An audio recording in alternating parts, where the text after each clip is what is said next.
Əyyubi dövlətinin quruluşu. 12-ci əsrdə İslam aləminin ən nüfuzlu hökmdarı Nurəddin Zənginin vəfatından sonra yerinə az yaşlı oğlu Məlik Salih İsmail Zəngi hakimiyyətə gəldi.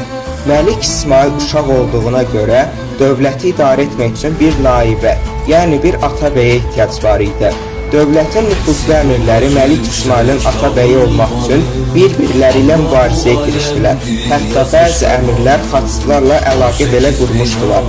Bu fürsətdən istifadə edən Qüdüs kralı dövlətin paytaxtı Dəməşqi işğal etmək üçün bir xaçlı ordusu qurdu. Yaxın şərq demək olar ki, yanğın yerinə çevrilmişdi. İslam aləminin bütün ümidi Misir hakimi Səlahiddin Əyyubiyə idi. Dəməşq əhalisi Səlahiddini dəvət etdi.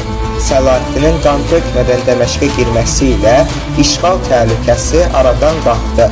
Səlahiddin Əyyubi Məlik İsmailin anası İsmət Xatunla evlənmiş və Məlik İsmailı Hələb hakimi olaraq tanıdı.